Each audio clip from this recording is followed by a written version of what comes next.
கர்த்தர் தந்த நாள் இதிலே களி கூறுவோம். புலம்பல் இல்ல, அழுகை இல்ல, புசித்து கொடுத்து கொண்டாடுவோம். ஹல்லேலூயா. என் இருதயம் பூரித்து மகிழுகிறது. என் இருதயம் நல்ல விசேஷத்தினால பொங்குகிறது. ராஜாவுக்கு எழுதுகிற ஒரு கவி என் இதயத்திலிருந்து புறப்படுகிறதுன்னு தாவீது சொல்லுகிறார். அந்த வரிகள் தான் என் இருதயத்திலையும். எல்லாருக்கும் நித்திரை முக்கியமா இருக்கு, அநேகருக்கு அலுவல்கள் முக்கியமா இருக்கு. அவர் தேடி விசாரிக்கிற ஒரு யாக்கோபின் சந்ததியா நீங்களும் நானும் இருக்கிறபடினால 1000 நாளை பார்க்கலாம் அவர் பிரகாரங்கள்ல செல்வது, ஆகாமிய கூடாரங்களில் தங்குவதை பார்க்கலாம். இந்த சபையில வந்து ஏகோபித்து ஒரு நோட் குறைச்சிக்கலாமா from this. அதனால எல்லாரும் கரங்களை தட்டி அந்த வரிகளை பாடி ஜெபித்து, ஜெபத்தினுடைய முக்கியத்துவம் என்ன என்பதை அந்த குறிப்பிட்ட நேரத்துக்குள்ள நம்ம பார்த்து கடந்து போக போகிறோம். பக்கத்துல இருக்கிறவங்க கரங்களை பிடிச்சி சொல்லுங்க, நீங்க வந்தது ஆண்டவருடைய சித்தம். இந்த நாள் நீங்க வந்து ஆக்சிடென்டா வரல. It is the purpose, plan, perfect plan of God. ஆண்டவர் தான் உங்களை கொண்டு வந்திருக்கிறார். சொல்லலாமா? துதித்து துதித்து மகிழ்ந்திருப்போம், துயரம் அனைத்தும் மறந்திருப்போம். துதித்து துதித்து எல்லாருமாய் துயரம் அனைத்தும் மறந்திருப்போம். துதியின் ஆடை அணி துயரம் எல்லாம் மறந்து துதித்து மகிழ்ந்திருப்போம். துயவரில் மகிழ்ந்திருப்போம். துதியின் ஆடை அணி துயரமெல்லாம் மறந்து துதித்து மகிழ்ந்திருப்போம். தூயவரில் மகிழ்ந்திருப்போம். நன்றியோடும் நன்றியோடும் புகழ் பாடலோடும் அவர் வாசலில் நுழைந்திடுவோம்.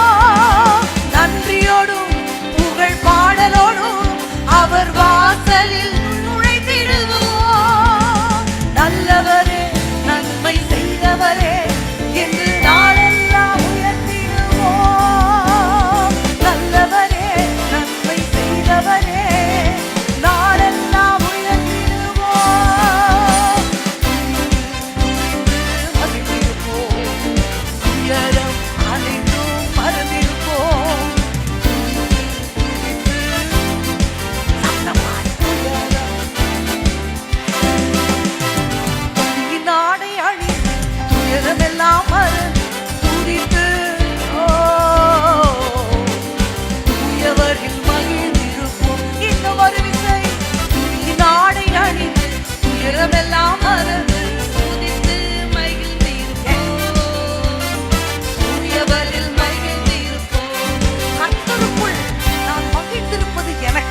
சாம்பலுக்கு பதிலாக எனக்கு சிங்காரத்தை தருவார்.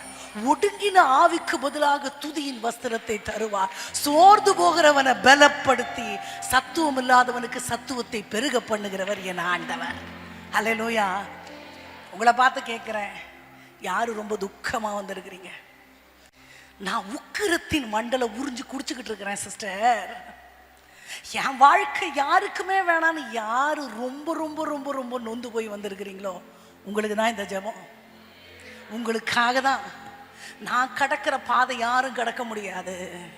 நான் வடிக்கிற கண்ணீருக்கு வார்த்தையே இல்லை. தலையண கண்ணீரால நலையுது.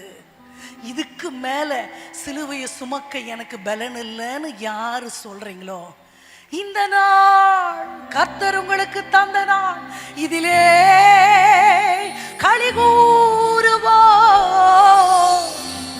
ஒடுங்கி போன ஆவிய அகற்றி ஒரு உற்சாகத்தின் ஆவி, மனமகிழ்ச்சியின் ஆவி, பலப்படுத்துகிற ஆவியை தருவதற்கு தான் ஆண்டவர் இந்த கூட்டத்தை ஏற்படுத்தி வைத்திருக்கிறார். அல்லேலூயா. ஜெபத்தை பத்தி நிறைய காரியங்களை நம்ம தியானிச்சு கொண்டு இருக்கிறோம். இப்ப ஜெபத்தினுடைய முக்கியத்துவத்துல ஒன்று நான் உங்களுக்கு சொல்ல போகிறேன். அடுத்து ஒரு விசேஷித்த ஜெபத்தை பத்தி நான் உங்களுக்கு சொல்ல போகிறேன். அல்லேலூயா. பக்கத்துல இருக்கவங்க கையை பிடிச்சி, ஒரு நாள் வீணாகாது நான் ஓடும் ஓட்டம், நான் செய்யும் ஜெபம் ஒரு நாளும் வீணாகாது, ஒரு நாளும் வீணாகாது. நம்புறீங்களா? நம்புறீங்களா? கடந்த 40 நாட்கள் லெந்து நாட்களை எல்லா கிறிஸ்தவர்களும் ஆசரிச்சாங்க. ஆமாவா? சில பேர் நான்வெஜ் சாப்பிடாம, சில பேர் ரொம்ப சிம்பிளான உணவை சாப்பிட்டு கொண்டு. ஏன்? ஆண்டவர் தான் உயிர் தேர்ந்தாச்சுல்ல, ஏன் நான் லெந்து காலங்களை ஆசரிக்கணும்? என் கூட நீ சிலுவையில் அறையப்படணும், என் கூட நீ பாட அனுபவிக்கணும், என் கூட நீ உயிர் தேர்தல்ல பங்கடையணும். அப்பதான் நீ என் கூட ஆளுகை செய்வ. ஆண்டவர் சொல்லியிருக்காருல்ல. அப்ப அவரது பாடுகளை நான் நினைவு கூறணும் என்பது தெய்வத்தினுடைய சித்தம். சிலுவையின் சாக்கியங்கள் என்ன? சிலுவையினுடைய ஆசீர்வாதங்கள் என்ன? இனி எனக்கு நோய் இல்லை, இனி எனக்கு பேய் இல்லை, கண்ணீர் இல்லை, புலம்பல் இல்லை, அழுகை இல்லை, எதுவுமே இல்லை. ஏன் தெரியுமா? இயேசு சுமந்து கொண்டாரே, நான் சுமக்க தேவையில்லை. ஆமாவா? இது எல்லாம் சிலுவையினுடைய ஸ்லாக்கியம். நம்ம எல்லாருக்கும் தெரியும். சில ஸ்லாக்கியங்கள் என் வாழ்க்கையில நடந்திருக்கு, சில ஸ்லாக்கியங்கள்ல நான் இன்னும் பங்கடையலை. So let it be. அதை பத்தி நான் பேச போறதில்ல. அதை காட்டிலும் ஆஸ்தானமான அடித்தளமான ஒரு ஆசீர்வாதம் இருக்கிறது. அது உங்களுக்கு தெரியுமா? எனக்கு விளையாட்டா பேசிதான் பழக்கம். அப்படிதான் வரும். என்னோட ஸ்லாங்கும் காமெடியா இருக்கும். நீங்க எந்த ஊர்னு கேட்பாங்க. நான் என்ன சொல்ல வரணும் உங்களுக்கு புரிஞ்சா சரி. ஓகே, அது எல்லாம் கலந்தடிப்பேன். ரைட். ஒரு பாட்டி செத்து போச்சுன்னு வைங்களேன், போய் புகழுவோம். அப்படி சமைச்சியே, அவ்வளோ நல்லா இருந்தியே, அப்படி இருந்தியே, இப்படி இருந்தியே. நான் சொல்றது ஏதாவது அதுக்கு தெரிய போதா? ஆனா உயிரோட இருக்கும் போது அந்த பாட்டிக்கிட்ட போய், நீ என்ன அழகா சமைக்கிற தெரியுமா, நீ எங்களுக்கு எவ்வளவு பெரிய ஆசீர்வாதம் தெரியுமா, 4 வார்த்தை சொல்லி இருந்தா அந்த பாட்டி இன்னும் 5 வருஷம் வாழ்ந்திருக்கும். நம்ம சொல்ல மாட்டோம். உயிரோடு இருக்கும்போது நீ ஏன் தான் அப்படி இருக்கிறியோ, நீ எப்போ போய் தொலை வேணும், போய்விட்ட பின்போ மெச்சுக்கொள்வான். அச்சோ போயிடுச்சே, மிஸ்ஸிங் ஃபீலிங் வந்துடும் நம்மளுக்கு. ஏன்? மரணத்துக்கு ஒரு பவர் இருக்கு. There is some sentiment on it. அது வரைக்கும் அந்த பாட்டி சாகிறதுக்கு முன்னாடி 1 கோடி வார்த்தை பேசியிருக்கோம். கிழவி கொஞ்சம் வாயை மூடணும். ஆனா பாட்டி செத்த பிறகு சாகும் போது பாட்டி என்ன சொன்னாங்க? என்ன சொன்னா உனக்கு என்ன? அதுக்கு முன்னாடி பாட்டி பேசுனதெல்லாம் நீ கேட்டியா? The thing is, அவங்க செத்து போயிட்டாங்கன்னும் பொழுது அதுக்கு முன்னாடி ஏதோ சொல்லி இருந்தா it has some meaning on it. ஏதோ அது சரி, எப்படி உயிர் போச்சு? ஒரு கியூரியஸ். ஆனு போச்சா, ஆனு போச்சா, எப்படி போச்சு உயிர்? கண்ணு 2 மேல போச்சு. ஆனு மூச்சு வாங்குச்சு. அப்புறம் அப்படியே போயிருச்சு. இங்க போயிருவோம், நம்மளுக்கும் இப்படிதான் போவோமோ? So we have some curious on death. Dead பாடியை போய் அவ்வளோ லேஸில் தொட்டுற மாட்டோம். நம்ம குடும்பத்தை சேர்ந்தவங்கன்னா தொடுவோம். எங்கே ஒரு ஹாஸ்பிட்டலில் போய் சவக்கிடங்கு கிட்ட போங்கலாம் பார்ப்போம், தனியாக போக மாட்டோம். ஏன்? என்னமோ அது காற்றுல அந்த பிணத்தோட முடி அசைஞ்சாலும் நம்மளுக்கு என்னமோ தோணும், என்னடா முடி அசையுது. என் இயேசுவும் மரணத்தை ருசி பார்த்தார். ஒரு வசனத்தை படிக்கலாமா? மத்தேயு ரொம்ப அழகாக அதை எழுதுகிறார். மத்தேயு 27வது அதிகாரத்தின் 50வது வசனத்தை வாசிக்கலாமா? இயேசு மறுபடியும் மகா சத்தமாய் கூப்பிட்டு தன் ஆவியை விட்டார். The very moment Christ died on the cross, உயிரை விட்ட உடனே ஒரு காரியம் நடந்துச்சு. என்ன நடந்துச்சு? அப்பொழுது தேவாலயத்தின் திரைச்சீலை மேல் தொடங்கி கீழாய் இரண்டாக கிழிந்தது. ஓகே, சிலுவையில் அறையப்பட்ட இயேசுவினுடைய ஸ்லாக்கியங்களை நம்ம எல்லாரும் தியானிச்சிருக்கிறோம். ஆனா இறந்த உடனே ஒரு விஷயம் நடந்துச்சு. நான் சொன்னேன், டெத் ஹேஸ் சம் கியூரியஸ். அதை பற்றி நம்மளுக்கு தெரிஞ்சுக்கணும். அது எப்படி உயிர் போவோம் நம்மளுக்கு தெரியுமா? இந்த மாதிரி மரணத்தை குறித்த ஒரு எல்லாரும் மறிக்க தான் போகிறோம். பிறப்புன்னு ஒன்று இருந்தால் இறப்பு என்பது சர்வ நிச்சயம். பட் ஸ்டில் தென் வாழ்கிற காலத்தில் மரணத்தை குறித்த ஒரு பயம் நமக்கு இருந்துக்கிட்டே இருக்குது. உடம்புல ஒரு கட்டி வந்துச்சா, இது கேன்சர் கட்டியாக இருக்குமோ, இதில் நான் செத்து போயிடுவேனோ, என்னைக்கும் சாக தான் போகிறோம். ஆனால் மரணத்தின் மேலே ஒரு பயம். அப்போ மரணத்தப்போ பேசுகிற வார்த்தையில் ஒரு சுவாரஸ்யம். உயிர் போகும்பொழுது இந்த சுவாரஸ்யம் மனுஷனுக்குள்ள இருக்குது. சரித்திரத்தை ரெண்டாய் பிரித்த ஒரு சரித்திர நாயகன் மரணம் அடைகிறார், ஜீவனை விட்டார். விட்ட மாத்திரத்தில் என்ன நடக்கிறது? முதல்ல இந்த திரைச்சீலை கிழிந்ததற்கான காரணம் தான் ரொம்ப ரொம்ப ரொம்ப முக்கியமான அடித்தளமான ஆஸ்தானமான ஒரு விஷயம். அதை நம்ம தெரிஞ்சுக்கணும். திரைச்சீலையினோடனே நம்ம என்ன நினச்சிக்கிறோம்னா, அந்த சாரி மாதிரி ஒரு ஸ்க்ரீனு நினைக்கிறோம். இல்லை, ஆசரிப்பு கூடாரத்தை பார்த்தீங்கன்னா பிராகாரம், பரிசுத்த ஸ்தலம், மகா ஏறக்குறைய இந்த மாதிரி தான் இருக்கும். பிராகாரத்தில் எல்லாரும் வரலாம். விசுவாச மக்கள், ரட்சிக்கப்படாதவங்க கூட வரலாம். குழந்தைகள், வாலிபர்கள் whomever they can come and sit together. அதுக்கு அடுத்து இருக்கிற ஒரு பரிசுத்த ஸ்தலம் இருக்கும். மேபி நான் இங்கே இருக்கிறவங்க குறிப்பிட்டவங்க தான் அங்கே வர முடியும். But there is a place called Holy of Holies ஒன்று இருக்கும். அது எப்படின்னா, அதில் பிரதான ஆசாரியன் தவிர ஒருத்தன் கூட உள்ளே போக முடியாது. உள்ளே போனால் என்ன ஆகும்? செத்து போயிடுவாங்க. அவங்களுக்கு ஒரு பெல்லு கட்டி தொங்க விடுவாங்க. டாங்கு டாங்கு டாங்குன்னு அது அடிக்கும். சத்தம் கேட்குற வரைக்கும் பாஸ்டர் உயிரோடு இருக்கிறார். பெல்லு சத்தம் கேட்டுச்சுன்னா, excuse me pastor, are you there? Yes I am here. அப்படி இல்லைன்னா செத்த எலியை எப்படி வாழை பிடிச்சி எப்படி தூக்கி குப்பையில் போடுவோமோ அந்த மாதிரி கையில் பிடிச்சி, ஏன் உள்ள யாரு போனாலும் வரிசை அவ்வளோதான், மெகா டெத் ஆகி போயிடும். அதுதான் பரிசுத்த ஸ்தலம். இந்த பரிசுத்த ஸ்தலத்தில் உடன்படிக்கை பெட்டி இருக்கும், துளிர்த்த ஆரோனின் கோல் இருக்கும், சமூக தப்பங்கள் இருக்கும், என்னென்னமோ இருக்கும். அதை யாரும் பார்க்க கூட முடியாது. அதுக்குத்தான் அந்த திரை போடப்பட்டிருக்கும். இந்த ஆசாரியனுமே பாவம் இல்லாமல் பரிசுத்தமாக்கப்பட்டு இருந்தாலும், ஒரு துளி பாவம் கூட இல்லாமல் இருந்தாலுமே ஒரு தூப கலசம் இருக்கும். அதில் வெள்ளை போலத்தை போட்டு புகை அப்படியே மூச்சு முற்ற அளவு புகையில தன்னுடைய முகம், தன்னுடைய சரீரம் எல்லாவற்றையும் மறைத்து கொண்டு தான் தேவனிடத்திற்கு போக முடியும். ஏன்னா ஆண்டவரை பார்த்தா இவன் செத்து போயிடுவான். ஸோ திஸ் மச் ஆஃப் பெரிய கேப். தெய்வத்தை ஒரு சாமானியன் போய் சந்திக்கவே முடியாது. அவ்வளோ பெரிய கேப்பு கிறிஸ்துவனுடைய மரணம் வரைக்கும் விசுவாசிகளாகிய நமக்கும் ஆண்டவருக்கும் இருந்தது. அது எப்படி இருக்குன்னு பார்க்க கூட முடியாது. அதுக்கு தான் அந்த திரைச்சீலை. இந்த திரைச்சீலை எப்படி இருக்கும்?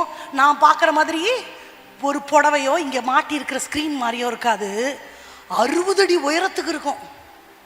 மனுஷன் எத்தனை அடி? கொஞ்சம் உயரமாக இருக்கிறவங்களே 6 அடி தான் இருப்பாங்க. நம்மெல்லாம் அதை விட கம்மி. 60 அடி உயரம் இருக்கும். அதோட திக்னஸ் மட்டும் இது வந்து ஒரு எம்எம்னு வச்சுக்கோங்களேன். ஒரு எம்எம்னு வச்சுக்கோங்க. அது எவ்வளோ? 2 அடி திக்கா இருக்கும். எத்தனை அடி? அதை அறுக்கிறதுக்கு கூட மிஷின் வேணும். 300 அல்லது 400 ஆண்கள் சேர்ந்து தான் தூக்கி அதை மாட்டணும். அவ்வளோ வெயிட். அத்து விழுந்துச்சுன்னா இருக்கிற அத்தனை பேரும் மறுகையாதான். அவ்வளோ திக்கு. இந்த திரைச்சீலை மாட்டப்பட்டிருக்கும். பிரதான ஆசாரியன் உட்பிரவேசிக்கும் போது என்ன தெரியுமா பண்ணுவாங்க? 4 புஜபல பராக்கிரமசாலிகள் கயிறு கட்டி அதை நகர்த்துவாங்க. தெரியாம விட்டாங்கன்னா பிரதான ஆசிரியன் குப்புற அடிச்சு மூக்கு பேந்துரும். அவ்வளவு திக்கு. மெதுவா இழுத்து ஆசாரியன் உள்ள போன பிறகு மெதுவா க்ளோஸ் பண்ணணும். அவ்வளவு தடி திரைச்சீலை. இப்ப பைபிளை பார்க்காம சொல்லணும், இயேசு கிறிஸ்து ஜீவனை விட்ட பொழுது திரைச்சாலை கீழிருந்து மேல் தொடங்கி கிழிந்ததா, மேல் தொடங்கி கீழ் கிழிந்ததா? யா, கரெக்ட். ஏன் தெரியுமா? கீழிருந்து கிழிக்கணும்னாலே மனுஷனால அது முடியாது. அது அவ்வளோ திக்கு. அதுக்கு மிஷின் வேணும். பிடிக்கிறதுக்கு நல்ல பேர், 4 பேர்ல அதுக்கு மேலேயே வேணும். மேல் தொடங்கி கீழாய் அது கிழிவதற்கு சாத்திய கூறுகளே இல்லை. ஆனால் கிறிஸ்துவின் மரணம் அதை நடப்பித்ததற்கு என்ன காரணம்? கைதட்டலாம். அவ்வளவு பெரிய தடிமனான அந்த திரைச்சீலை எதற்காக தெரியுமா கிழிஞ்சது? நான் உனக்காக எல்லாவற்றையும் சுமந்து கொண்டேன். இனி நீ என்னோடு கூட நேரடியா தொடர்பு கொள்ளலாம். உனக்கு ஒரு மீடியேட்டர் தேவையில்லை, தூபகலசம் தேவையில்லை, பரிசுத்தமா நீ இருந்து தான் ஆகணும்னு இல்லை. நீ அழுக்கோட வந்தா கூட நான் உன்னை பரிசுத்தமாக்குகிறேன். நான் பரிசுத்தனா இருக்கிறது போல நீ பரிசுத்தனா இரு. உன் முக ரூபத்தை எனக்கு காண்பி, சூலமித்திய உன் முகத்தை எனக்கு காண்பி. எனக்கு முதுக காட்டாத. உன் முக ரூபம் எப்படி இருந்தாலும் நான் பார்க்கிறேன். முகமுகமாய் தெய்வத்தை தரிசிக்க வேண்டும் என்று தெய்வம் அநாதி திட்டம் கொண்டதன் காரணம் அவருடைய மரணத்திலே தேவாலயத்தின் திரைச்சீலை மேலிருந்து கீழாய் கிழிக்கப்பட்டது. தெய்வத்தினுடைய மகா செயல். மனுக்குலம் தெய்வத்தை நேரடியாக தொடர்பு கொள்ள வேண்டும் என்ற அந்த ஆனந்த திட்டம், தீர்மானம் அங்கு அமலாக்கப்பட்டது. அல்லேலூயா. சோ எனக்கு பாஸ்டர் வேணும், மெய்ப்பன் வேணும். மெய்ப்பன் இல்லைன்னா மந்தைகள் சிதறடிக்கப்படும். எனக்கு தலைவன் வேணும், ஆலோசகர் வேணும். ஆலோசனை இல்லாத இடத்துல ஜனங்கள் சீர்கெட்டு போவார்கள். ஆளுகிற பென்யமீன் எனக்கு வேணும். என்ன ஆராதனை வழி நடத்துகிறதற்கு எனக்கு வழிகாட்டி வேணும். சர்வ நிச்சயம். ஆனால் என்னுடைய தனி ஜெபம் என்பது, நான் எந்த நேரமும் எப்போ வேணாலும், எவ்வளோ பாவத்தில் இருந்தாலும், எவ்வளோ அக்கிரமத்தில் இருந்தாலும், எவ்வளோ ஆண்டவரை விட்டு தூரம் போனாலும், அப்பா பிதாவேன்னு நான் கூப்பிடும் பொழுது அந்த புத்திர சுவிகாரத்தை ஆண்டவர் எனக்கு கொடுத்தபடினால, that very moment, the very moment I call upon the name of God, ஆண்டவர் எனக்கு முகமுகமாய் பிரத்யட்சமாய் தமது கிருபையை கொடுக்க வேண்டும் என்றது தீர்மானமாயிற்று. இந்த ஜெபத்தில் நம்ம எல்லாரும் சேர்ந்து ஜெபிக்கிறோம். ஆனா தனி ஜெபத்துக்கு அவ்வளவு முக்கியத்துவம் கொடுக்கிறோமா? கூட்டத்தோட கோயிந்தா எல்லாரும் போடுவோம், சந்தோஷம். ஆராதிக்க வந்தோம், அன்பு கூற வந்தோம், யெகோவா தேவனையே. துதித்திட வந்தோம், தொழுதிட வந்தோம், தூயவரே சுவையே. ஆராதிக்க வந்தோம், அன்பு கூற வந்தோம், யெகோவா தேவனையே. துதித்திட வந்தோம், தொழுதிட வந்தோம், தூயவரே சுவையே. அல்லேலூயா. இவங்களுக்கு ஒரு கைத்தட்டு கொடுத்துடலாமா? ரொம்ப அழகா வாசிக்கிறாங்க. இந்த மாதிரி வாசிச்சா நான் பாடிக்கிட்டே இருப்பேன், அப்புறம் பிரசங்கம் பண்ண முடியாது. God bless. ரொம்ப அழகா வாசிக்கிறாங்க. அப்போ ஆலயத்துக்கு போலான்னு தாவீது சொல்லும்பொழுது 10 பேர் வஸ்திரத்தை தொங்கு பிடிச்சுக்கிட்டு, ஓ ஆண்டவர் ஆராதிக்க நானும் வரேன். ஆலயம் வருவது நல்லது. அதை விட அடித்தளமான சிலுவையின் ஆசீர்வாதம், நானும் தேவனும் தனியாக உறவு கொள்ளுகிற அந்த உறவு. Am I giving importance to that relationship?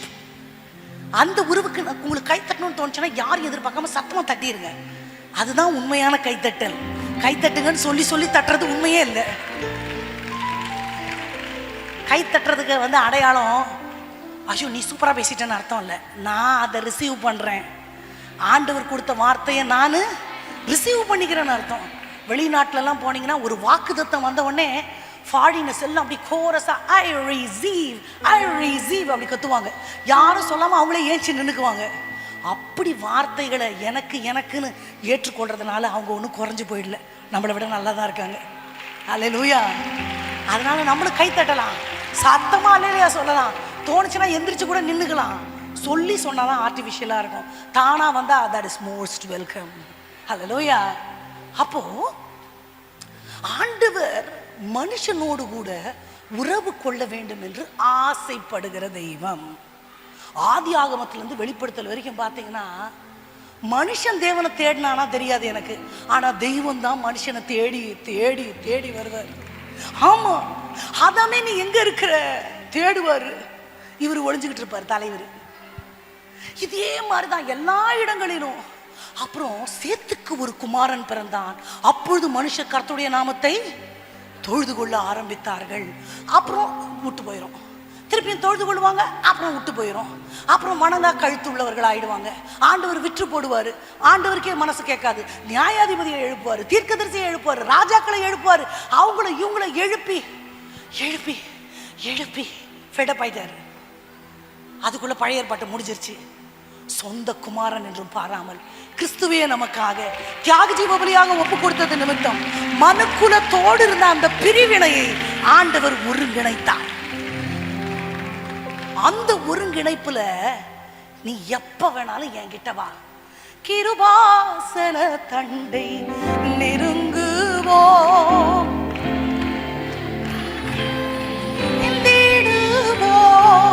கிருபாசன தண்டை நெருங்குவோம், பாடலாம். திருரத்தம் கருத்தில் ஏந்திடுவோம். அல்லேலூயா அல்லேலூயா. இரக்கமே கர்த்தர் கிருபை என்றும் உள்ளதே, கர்த்தர் கிருபை என்றும் உள்ளதே.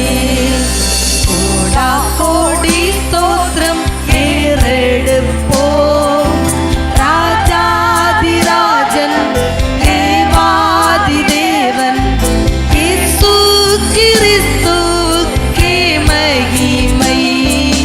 ராஜாதிராஜன் தேவாதி தேவன் இயேசு கிறிஸ்துவுக்கே மகிமை. தைரியமாய் அவருடைய கிருபாசனத்தை கிட்டி சேருகிற அந்த அனந்த பாக்கியத்துல உங்களையும் என்னையும் ஆண்டவர் இணைத்தார்.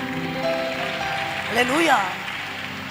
ஒரு 300 வருஷம், ரொம்ப வேண்டாம், 300 வருஷத்துக்கு பின்னாடி போனோம்னா இந்த பைபிள் என்னுடைய தாய்மொழியாகிய தமிழ்ல இல்லை, எபிரேயு கிரேக்கு எனும் மூல பாஷைகளில். நம்மளுக்கு தமிழை விட்டா என்ன லாங்குவேஜ் தெரியும்? இங்கிலீஷே அரையும் குறை, ஹிந்தி சுத்தம். இதில் எபிரேயு கிரேக்க படிச்சுட்டு வந்து இங்கே ஒருத்தர் பைபிள் படித்தா தமிழில் பண்ணாலே நம்ம தூங்குவோம். அந்த லாங்குவேஜில் படித்தா நமக்கு ஏதாவது புரியுமா? நாம் பாட்டுக்கு உக்காந்துட்டு போவோம். ஆண்டவர் என்ன பேசுகிறாரு நமக்கு தெரியாது. தூங்குறவங்களுக்கு ஒரு கதை சொல்கிறேன், நான் எங்கே போனாலும் சொல்லுவேன். இந்த மாதிரி ஒரு சர்ச்சில் பாஸ்டர் பிரசங்கம் பண்ணிட்டு இருந்தாராம். யாராவது தூங்குறீங்களா? பக்கத்தில் யாராவது தூங்குனா அந்த கதை கேட்டுட்டு தூங்குங்க, கண்டினியூ பண்ணுங்க, ஒன்றும் தப்பு இல்லை. நல்லா தூங்கிட்டாங்களாம் பாட்டி. பாஸ்டர் சொன்னாராம், பரலோகத்துக்கு போகிறவங்களாம் எழுந்திருக்கப்பா அப்படின்னு சொன்னாராம். யாருக்கெல்லாம் பரலோகம் போனோம் ஆசை, உடனே எல்லாரும் ஏஞ்சிட்டாங்க. வெரி குட், நீங்கள் எல்லாரும் கண்டிப்பாக பரலோகத்தை தூதர்கள் நிரப்புறாங்களோ இல்லையா, நீங்கள் தான் நிரப்புவீங்க. பரலோகம் நிரப்பும் போராட்ட வீரர்கள்னு கைத்தட்டி உட்கார வச்சுட்டார், உட்காந்துட்டாங்க. சரி சரி, இப்போ நரகத்துக்கு போகிறவங்க எந்திரிங்கன்னாரு. தூங்கின பாட்டி சடசடன்னு எல்லாரும் உட்கார்ந்த சத்தத்தில் கண்ணை திறந்துட்டாங்க. என்ன எந்திரிச்சு நின்றுட்டாங்க. பார்த்தா எல்லாம் உட்காந்துட்டாங்க, பாட்டி மட்டும் நிற்கிறாங்க. பாட்டி பாட்டி எங்கே போகிறதுக்கு நிற்கிறீங்கன்னு கேட்டார் பாஸ்டர். பாட்டி ஒன்றுமே யோசிக்காம, பாஸ்டரையா நீங்களும் நானும் தான் நிற்கிறோம், எங்கே போனாலும் ஒன்றா போகலாம். யாராவது தூங்குனீங்கன்னா நீங்கள் இருக்கிறவங்களையும் நரகத்துக்கு கூப்பிட்டு போகிறீங்கன்னு அர்த்தம். யாரும் தூங்கக்கூடாது. அல்லேலூயா. எங்கள் சர்ச்சிலே சில பேர் தூங்குவாங்க, எனக்கு கோவம்லாம் வராது. இங்கேயாச்சும் தூங்கட்டும், என்ன கொடுமையோ. ஆண்டவருடைய பிள்ளைகளுக்கு நான் சொல்லுகிறேன், ஆண்டவருடைய சன்னிதான தண்டைக்கு வரும் பொழுது இது எபிரேய கிரேக்கத்தில் படித்தா நமக்கு ஏதாவது புரியுமா? ஆண்டவர் பார்த்தாரு, இல்லை இல்லை, அவரவர் அச்சரத்தில் அவரவர் பாஷையில படிச்சாதான் நான் ஆண்டவரோட என் பாஷையில தொடர்பு கொள்ள முடியும்னு பரிசுத்தவான்களை அனுப்பி அம்மா பாஷையில அதை மொழிபெயர்த்து மொழியாக்கம் பண்ணி இன்னைக்கு நம்ம கரங்கள்ல கொடுத்திருக்கிறார். இதனுடைய மகத்துவத்தை நம்ம அறிந்து கொள்கிறோமா? டெய்லி மன்னாவா இதை நான் புசிக்கிறேனா? எனக்கு பிசாசு, ஒருத்தவங்க பிசாசு வேன பேய் ஆடுனா உடனே பாஸ்டருக்கு கூப்பிடணும்னு அவசியம் இல்லை. இயேசுவின் நாமத்தில் போகணும் நீங்கள் சொன்னாலும் நான் சொன்னாலும் பிசாசு போகும். வசனம் என்பது பட்டயம். பட்டயத்துக்கு தெரியாது, எடுக்கிறவனுக்கு அதை கரெக்டாக பிடிக்க தெரியுமா இல்லையான்னு. யார் வெட்டுனாலும் அது வெட்டும். இது விதை. இதை ஊன்றவனுக்கு அந்த விதைக்கு தெரியாது. ஊன்றவன் அக்ரி படிச்சிருக்கானா பைத்தியக்காரனான கூட தெரியாது. யார் ஊனுனாலும் இது விளையும். நடுகிறவனாலும் அல்ல, நீர் பாய்ச்சுகிறவனாலும் அல்ல, விளைய செய்கிற தெய்வம். இதனுடைய சாராம்சம் யாருனாலும் இதை கைகளில் ஏந்தி கொள்ளலாம். ஏன் நான் பேசுகிற வார்த்தையிலையும் ஆண்டவர் இருக்கிறார், நீங்கள் பேசுகிற வார்த்தையிலும் ஆண்டவர் இருக்கிறார். ஒவ்வொரு நாளும் தெய்வத்தோடு நேரம் காலம் எதையும் பார்க்காம தொடர்பு கொள்ளுகிறேனா? நான் இப்பதான் செய்திக்கே வரப்போறேன். This is just an introduction. பைபிளை திறக்கலாமா? 1 சாமுவேல் முதல் அதிகாரத்தை எடுத்துக்கொள்ளலாமா?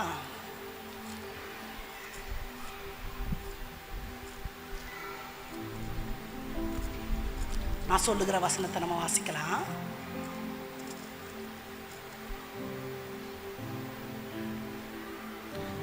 இருபதாவது வசனத்தை வாசிக்கலாமா? சில நாள் சென்ற பின்பு அன்னாள் கர்ப்பவதியாகி ஒரு குமாரனை பெற்று கர்த்தரிடத்தில் அவனை கேட்டேன் என்று சொல்லி அவனுக்கு சாமுவேல் என்று பெயரிட்டாள். அதுக்கு முன்னாடி அந்த வசனத்தினுடைய முதல் வரி என்ன? சில நாள் சென்ற பின்பு. அந்த வார்த்தை எனக்கு ரொம்ப பிடிச்சிச்சு. நான் சொல்லுகிறேன், பல நாள் கேட்கப்படாத ஜெபங்கள். அந்த வசனம் அந்த இடத்துல சில நாள் இருக்கு. அதுக்கு முந்தின வசனத்தை வாசிக்கலாமா? அப்பொழுது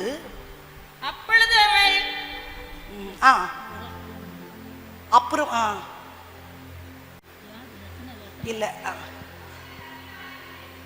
அதுக்கு முந்தின வசனம். அவர்கள் அதிகாலையே எழுந்து கர்த்தரை பணிந்து கொண்டு ராமாவில் இருக்கிற தங்கள் வீட்டுக்கு எல்கானா தன் மனைவியாகிய அன்னாளை அறிந்தான். கர்த்தர் அவளை நினைத்தருளினார். ஒரு நிமிஷம். பல நாள் கேட்கப்படாத ஜெபம் ஒரே நாளில் கேட்கப்பட்டுருச்சு. தட் வெரி டே ஆண்டவர் அன்னாளை நினைத்து அருளினார். ஆண்டவர் கொடுத்துட்டார். இன்னைக்கு மாதிரி மருத்துவம் வளரல. சில நாள் ஆன பிறகுதான் அவ கர்ப்பவதின்னு அவளால் கண்டுபிடிக்க. அந்த சில நாள் அங்க சில நாள் உண்மையிலே பல நாள் ஜெபம் ஒரே நாள் பதில்.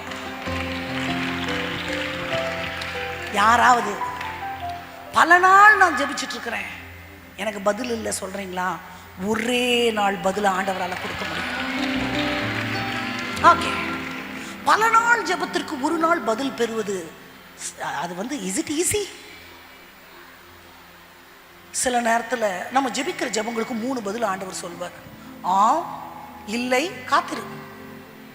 ஆம் சொன்னார்னா ரொம்ப சந்தோஷம். ஆனால் எப்பன்னு சொல்ல மாட்டார். நான் செய்வேன். ஆண்டவரே எனக்கு ஒரு பலவீனம் இருக்கு, என் கிருபை உனக்கு போதும். சில நேரத்தில் உடனே பதில் சொல்ல மாட்டார். காத்திருக்கணும்.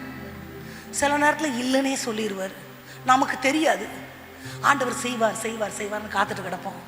நான் சொல்லுகிறேன், பரிசுத்தவான்களுக்கு தேவன் தருகிற பெரிய பரிசு கேட்கப்படாத ஜெபங்கள். தாங்கிட பலன் தருவார், தப்பி செல்வதற்கு வழி செய்வார். அப்ப இந்த வசனம் எங்க நிறைவேறும்? இந்த வசனம் நிறைவேறதுக்கு பின்னாடி சில சூத்திரங்கள் இருக்கு. கணக்கில் போடுவோம்ல, ஃபார்முலா. அந்த ஃபார்முலாவை ஃபாலோ பண்ணா என்னுடைய பல நாள் ஜெபம் ஒரே நாளுக்கு பதில் கிடைக்கும். அது எப்படின்னு மட்டும் உங்களுக்கு நான் சொல்லிட்டு போகிறேன்.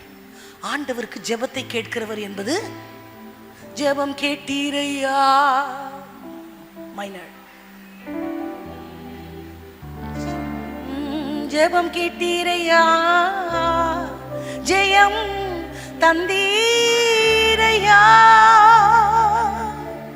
ஆண்டவருக்கு பேரே என்னதான்? ஜெபத்தை கேட்கிறவரே. மாம்சமான யாவரும் உம்மிடத்துல வருவார்கள்.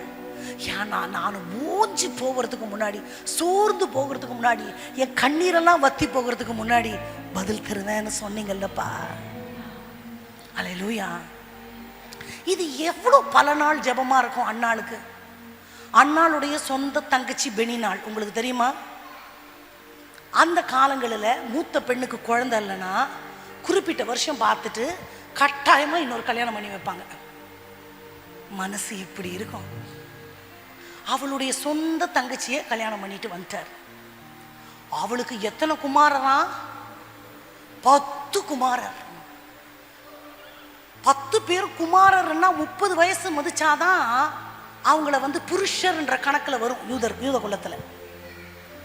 10 பேரும் 20 வயசுக்கு மேலன்னா எத்தனை அண்ணாள் கொஞ்சம் பாட்டி தான் ஆயிருப்பாங்கன்னு நினைக்கிறேன். ஆமாவா? ஒரு டெலிவரி வீட்டில் தானே நடக்கும். அவங்க மனசு எப்படி இருந்திருக்கும்? அந்த காலத்தில் ரொம்ப ஆர்த்தடாக்ஸ். அந்த குழந்தை கூட உங்க கையில் கொடுத்துருக்க மாட்டாங்க. நீ சபிக்கப்பட்டவள், பிள்ளையற்றவள். என்னவா? சபிக்கப்பட்டவள். ரொம்ப பார்ஷாலிட்டி. அந்த 10 புள்ள பெக்கும் போது அவங்க மனசு எப்படி இருந்திருக்கும்? ஆண்டவரே, எனக்கு ஒண்ணு கொடுக்க கூடாதா? ஒரு பிரெக்னன்சி ஆரம்பிச்சதுலேருந்து டெலிவரி குழந்தை பிறக்கிற வரைக்கும் அவங்களுக்கு சந்தோஷமா இருந்திருக்கும், இவங்களுக்கு துக்கமா இருந்திருக்கும். அந்த குழந்தைங்களை இவங்க எதுவும் கண்ட்ரோல் கூட பண்ண முடியாது. இப்படி ஒரு அடி அடிச்சா கூட பெற்றிருந்தாலும் உனக்கு தெரியும் என்னென்ன வார்த்தை சொல்லி இருப்பாங்க.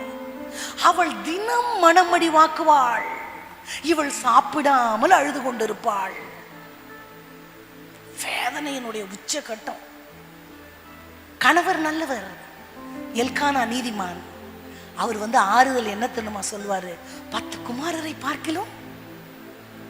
அந்த அன்பான கணவனுடைய வார்த்தை கூட அண்ணாளுடைய துக்கத்தை ஆற்ற முடியல.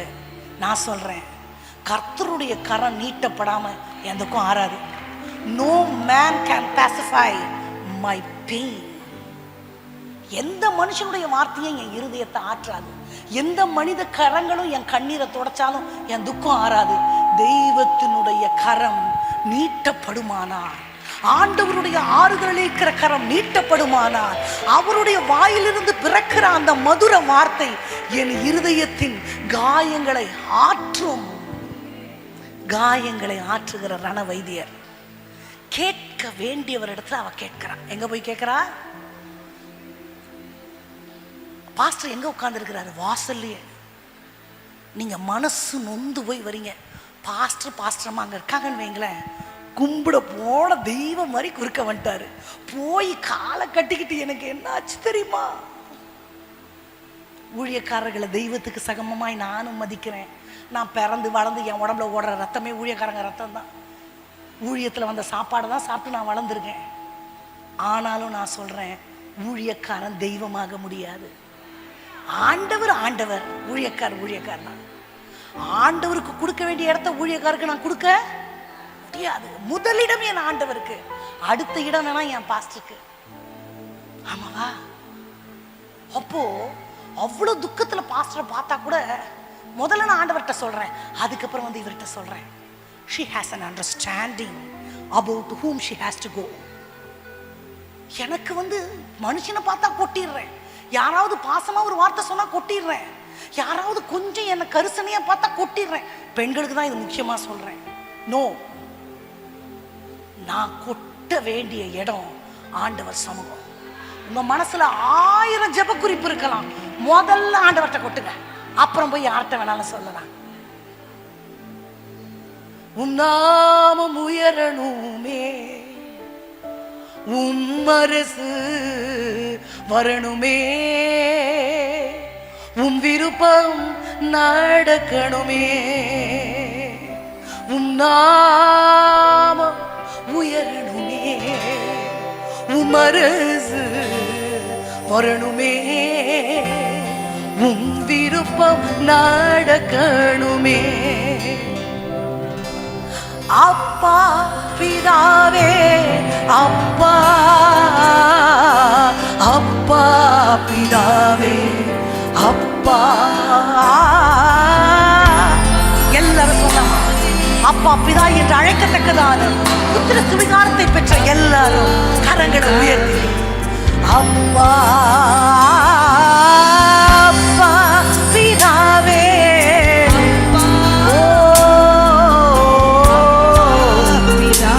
இன்னும் ஒரு தடவை சொல்லலாமா? அப்பா பிதாவே அப்பா பிதாவே அப்பா.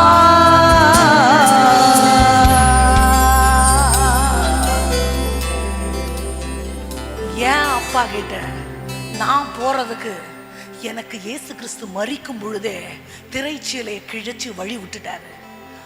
எனக்கு மீடியேட்டர் தேவையில்ல, என்னை வழி நடத்துகிற வழிகாட்டி எனக்கு வேணும். ஆனா நான் நோக்கும் ஒரு திசை என் ஆண்டவர். என் கண்களை நான் என் ஆண்டவர் மேலதான் பதிய வைப்பேன். மேகம் போன்ற இத்தனை திரளான சாட்சிகள் என்னை சூழ்ந்திருந்தாலும் பாரமான யாவற்றையும் நான் உதறி தள்ளிவிட்டு எனக்காக நியமித்த அந்த லக்கை நோக்கி என் பாதையை நான் போவேன் அப்படின்னு ரொம்ப ஃபோக்கஸ்டு. அண்ணா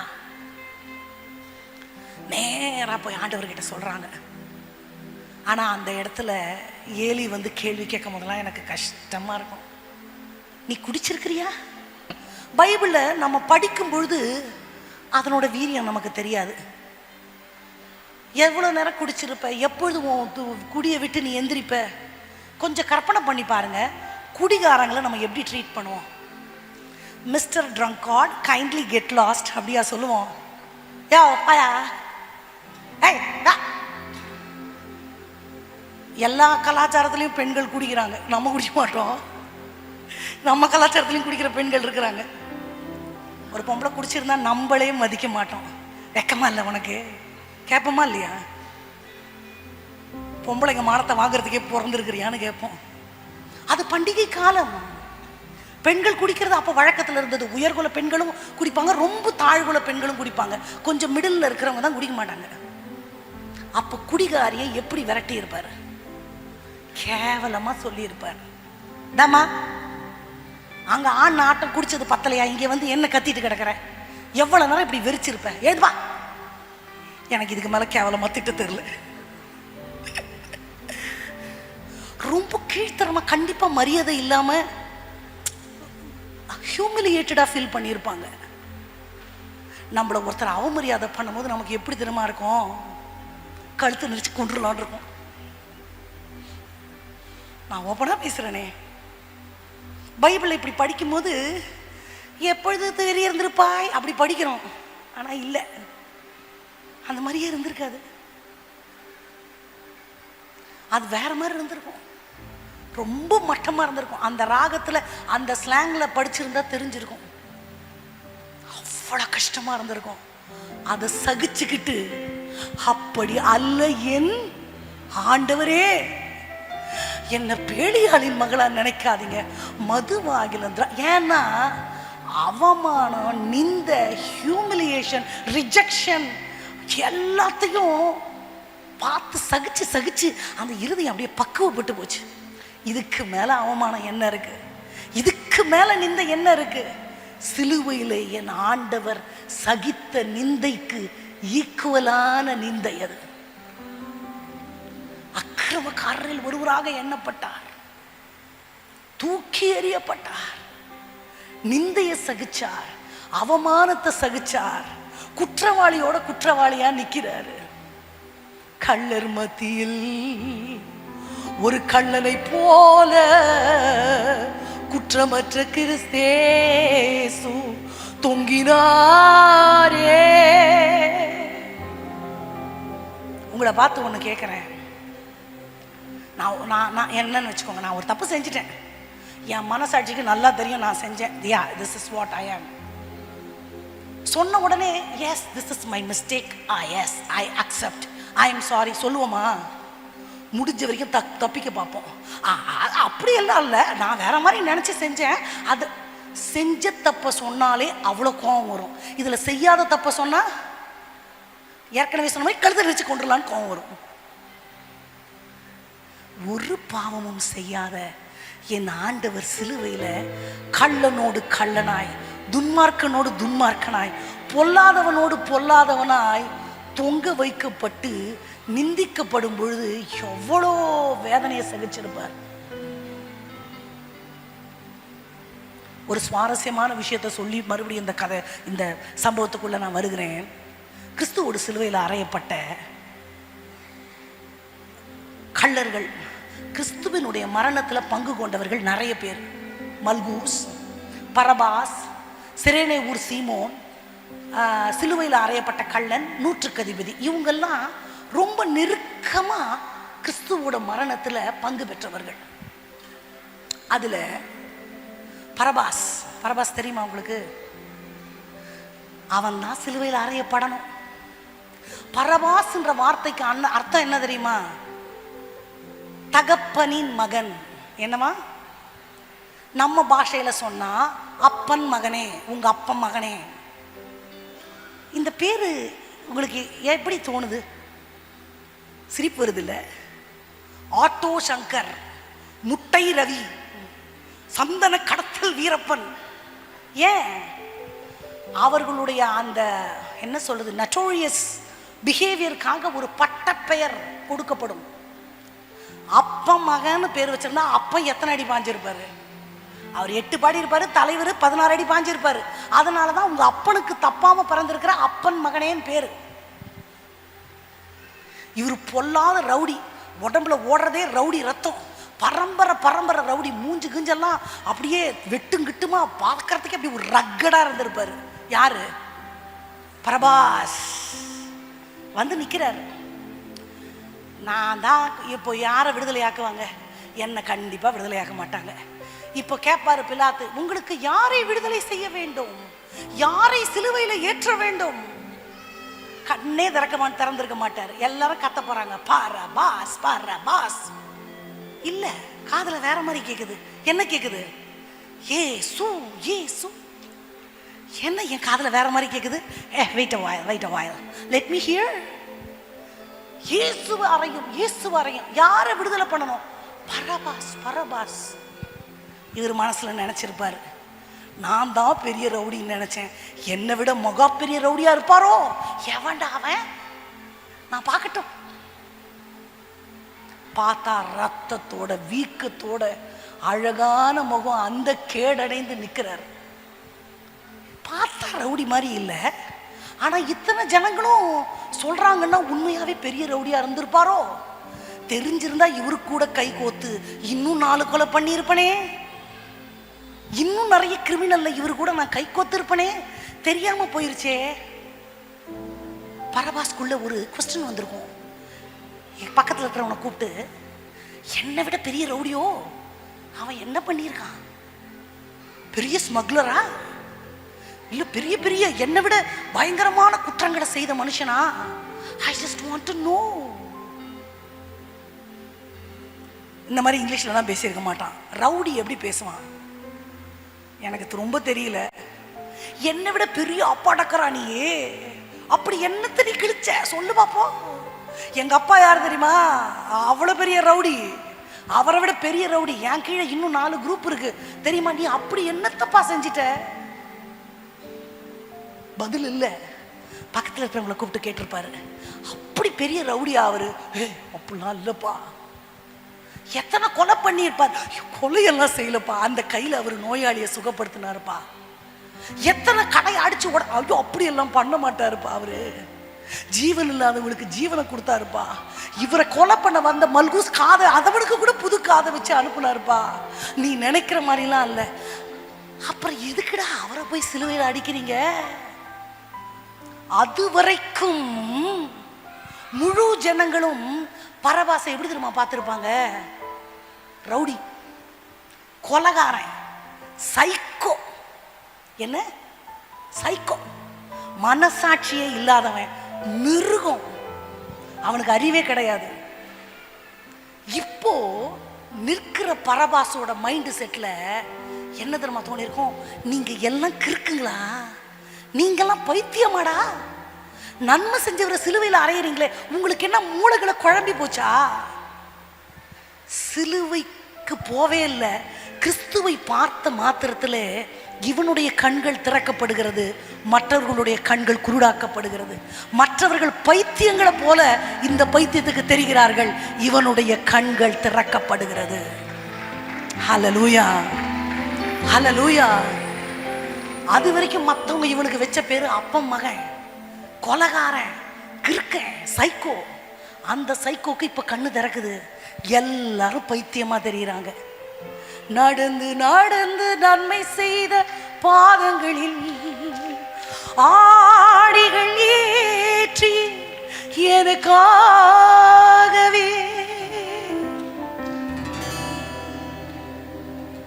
காலமெல்லாம் என்னை சுமந்த தோள்களிலே சிலுவையை சுமந்தீர் எனக்காகவே.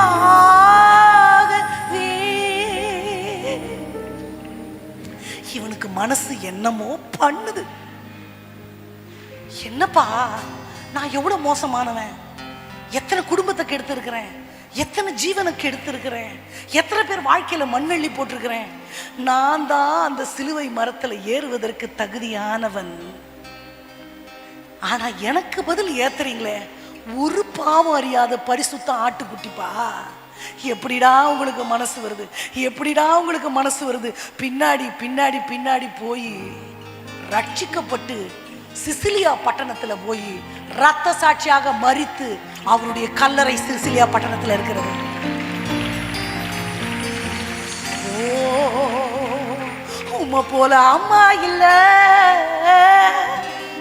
உம்மை போல அப்பா இல்ல, உம்மை போல நண்பர் இல்ல, உம்மை போல யாரும் இல்ல. இல்ல இல்ல இல்ல இல்ல இல்ல இல்ல இல்ல, உம்மை போல யாருமே இல்லப்பா. என் அப்பா மாதிரி யாராவது உண்டா? நான் நினைச்சு பார்க்கிறேன், பரபாசி இடத்துல நான் நின்று இருந்தா கதறினே பின்னாடி போயிருப்பேன், ஓடி இருப்பேன். வேணாப்பா, அந்த சிலுவைக்கு நீங்க தகுதியே இல்லப்பா. எவ்வளவு குமுறுனானோ தெரியல, ஒருத்தர் சுவிசேஷம் சொல்லல. அந்த மனசுக்குள்ளேயே அவன் சிந்திச்சு சிந்திச்சு சிந்திச்சு ரட்சிக்கப்பட்டான். அண்ணாள் கிட்ட இருந்து என்னமோ பரபாசு வந்துட்டாரு, சரி இருக்கட்டும், திருப்பியும் போலாம் அண்ணாள் கிட்ட. மனோ துக்கம், வேதனை. இந்த அண்ணாள் குமுறி கொண்டு ஆண்டவர் போக வேண்டியவர் இடத்துல முதல்ல போறாங்க. ரெண்டாவது, நான் உங்களை பார்த்து ஒரு கேள்வி கேட்கிறேன். இவங்களுக்கு மலடின்ற பேரை சகிச்சுக்க முடியல, இவங்களுக்கு பிள்ளை வேணும். அந்த பிள்ளை பிறந்தாலும் உடனே கொண்டு வந்து எங்க கொடுத்துருவாங்களாமா? ஆலயத்துல. அப்புறம் எதுக்கு இவங்களுக்கு பிள்ளை? மலடின்ற பேரு நீங்கன்னா போதும், அவங்களுக்கு அது ஒண்ணுதான். எல்லாரும் என்ன சொல்றாங்க? சரி, மலடின்ற பேரு நீங்கன்னா போதும், அது பொம்பளை பிள்ளை பிறந்தாலும் நீங்கும், ஆம்பளை பிள்ளை பிறந்தாலும் நீங்கும். அங்க ஏன் எனக்கு ஆண் பிள்ளை வேணும்னு கேட்குறாங்க? எல்லா அம்மாங்களுக்கும் வயிற்றுல இருக்கும்போது என்ன குழந்தை தான் வேணும்? நான் கேட்குறேன், பையன் குழந்தைக்கு 2 கொம்பா இருக்கு, இல்லை பொண்ணு குழந்தை பிறந்தா வேணான்னு வீசிட போறோமா? அதுவும் இல்லை. ஆனா என்ன வேணும்? எனக்கு என்ன குழந்தை தான் வேணும்? ஒருவேளை பொண்ணா பிறந்தா எங்களுக்கு ஃபோன் பண்ணுவாங்க, பாஸ்டர் ஹாஸ்பிட்டல் அட்மிட் பண்ணியிருக்கோம், நாங்கள் விழுந்து விழுந்து ஜாம் பண்ணுவோம், ஃபோனே வராது. 2 நாள் ஆச்சு, 3 நாள் ஆச்சு, 4 நாள் ஆயிடுச்சு. என்ன ஆயிடுச்சு? நாங்களா பண்ணா பிறந்துச்சு பாஸ்டர். என்ன குழந்தை? பம்பல பிள்ளை. இதே பையன் பிறந்தா 10 நிமிஷத்துல கால் வரும், பாஸ்டர் ஆண்டவர் சாமுவேலை கொடுத்தார், யோசேப்பை கொடுத்தார், அவரை கொடுத்தார், யோவானை கொடுத்தார், மொத்த சீசனம் வந்துருவாங்க.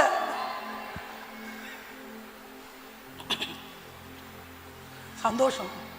ஆண்டவர் எது கொடுத்தாலும் சந்தோஷம்ன்றதுதான் சரியான வாழ்க்கை. பெண் பிள்ளைகளை பெற்றவங்களை சொல்றேன், உங்களை ஆண்டவர் ரொம்ப நம்புறதுனால தான் உங்களுக்கு பெண் பிள்ளை கொடுத்துருக்கிறார். அது பாக்கியம். ஹல்லேலூயா. அப்போ இந்த அம்மாக்கும் இந்த மாதிரி ஒரு ஜெண்டர் பேஸ்டு ஒரு ஒரு ஒரு டிசையர் எப்படி வந்துச்சு? பிள்ளை இல்லாதவங்க எந்த பிள்ளை கெடுத்தாலும் சரின்னு சொல்லணும் தானே. ஆனா இந்த அம்மா என்ன சொல்றாங்க? ஆண் பிள்ளையை கொடுப்பீரானால். ஏன்னா இவங்க இவருடைய 40 தலைமுறைகளுக்கு முன்பாக, எல்கானாவுடைய 40 தலைமுறைகளுக்கு முன்பாக கோராகின் புத்திரர் பூமியில விழுங்கி போடப்பட்டாங்கல்ல, அதுல மிச்சம் உள்ள சந்ததி இவர்கள்.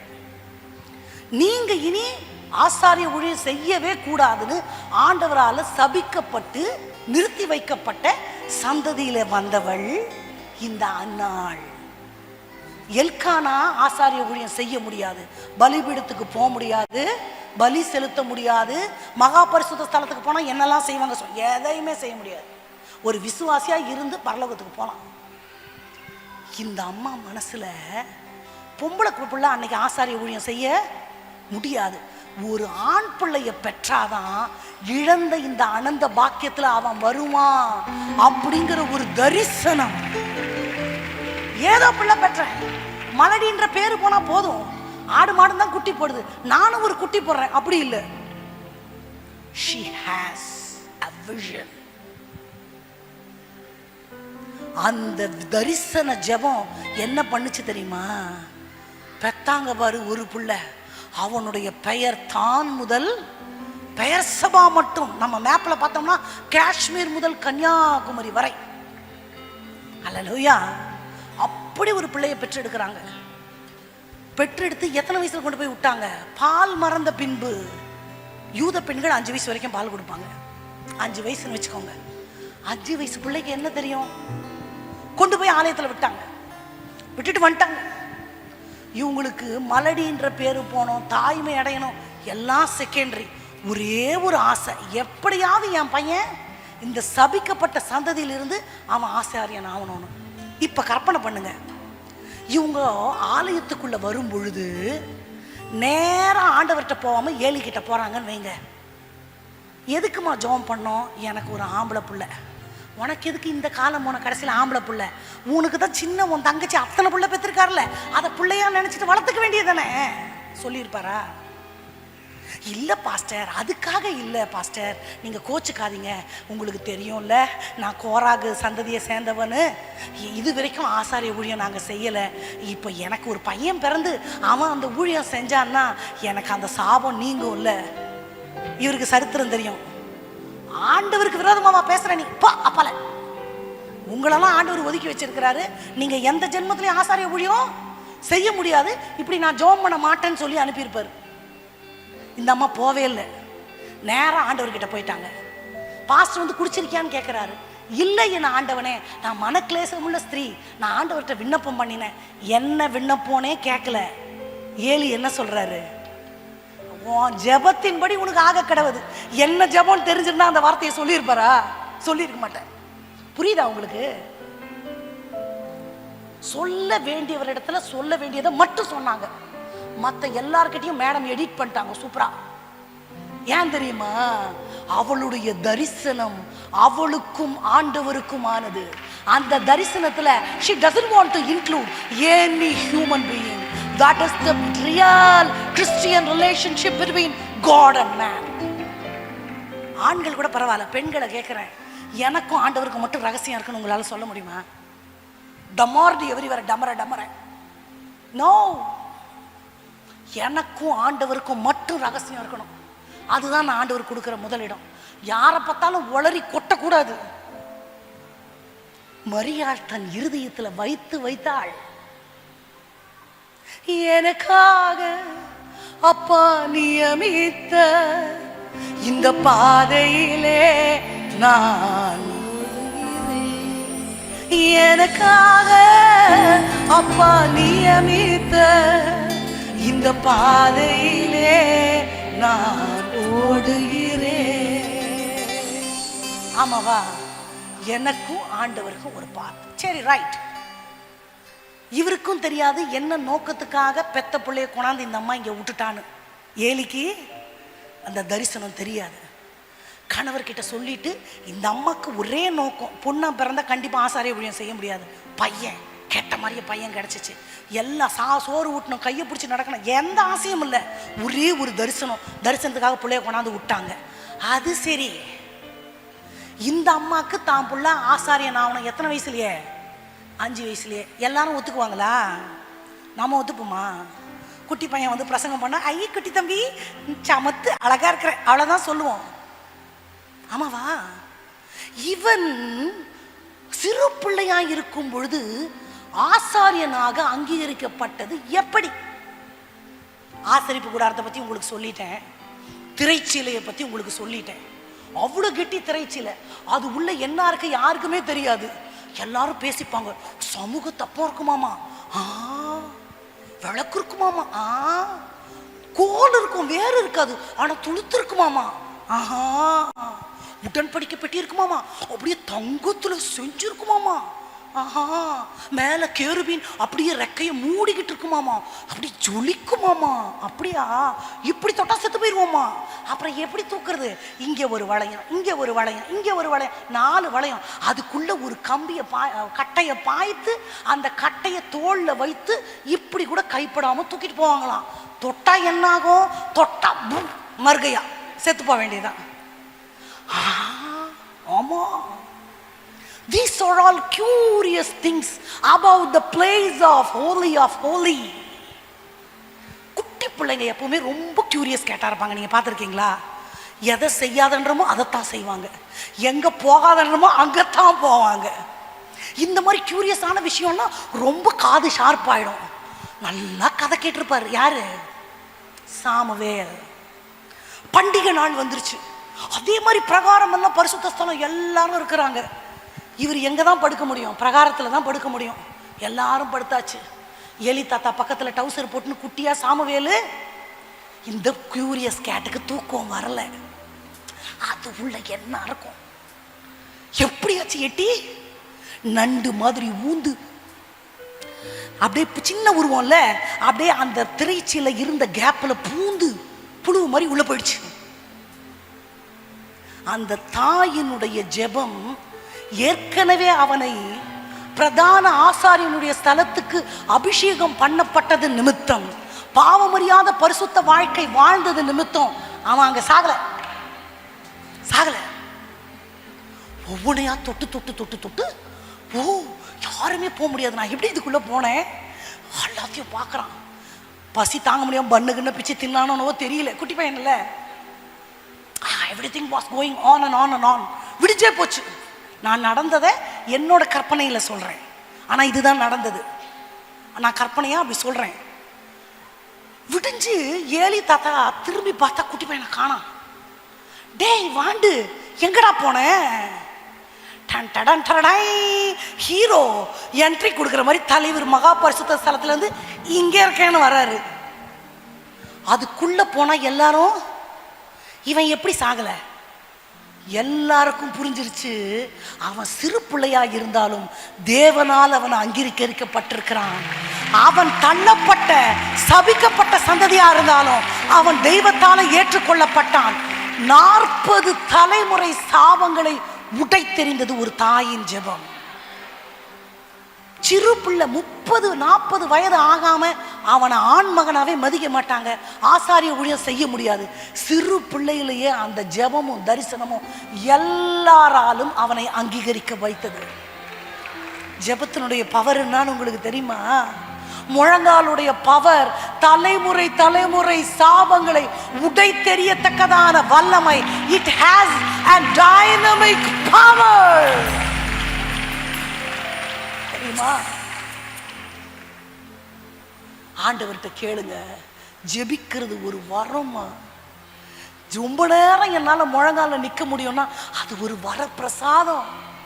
எல்லாராலையும் பண்ண முடியாது, எல்லாராலையும் ரொம்ப நேரம் நிக்கலாம் முடியாது. எந்த பலிபீடத்துல நின்று பிரசங்கம் பண்றது ஊழியம் இல்ல. முழங்கால் படிக்கிறீங்களா, அது அதை விட பெரிய ஊழியம். அது அது எத்தனையோ சாபங்களை உடைக்கிற வல்லமை அந்த ஜெபத்துக்கு இருக்கு. ஜெபாவி ஊற்றுமையா, ஜெபிக்கணும் ஜெபிக்கணுமே. தெரியுமா? ஒரு தாயின் ஒரு ஜெபம், அந்த ஜெபம் கேட்க வேண்டிய ஒரு இடத்துல சீக்ரெட். ஆண்டவருக்கும் எனக்கும், எனக்கு அப்பா கொடுத்துட்டாரு, நான் எப்ப வேணாலும் அப்பாவை கிட்டி சேரலாம். அடுத்து அந்த ஜெபத்துக்கு ஒரு தரிசனம் இருந்துச்சு. அது சாதாரண தரிசனம் இல்லை.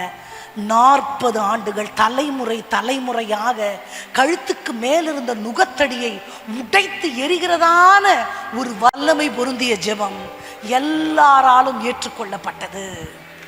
அல்லேலூயா, அல்லேலூயா. எப்பேற்பட்ட சாபத்தில் நம்ம இருக்கிறோம், எப்பேற்பட்ட வேதனையில் இருக்கிறோம்.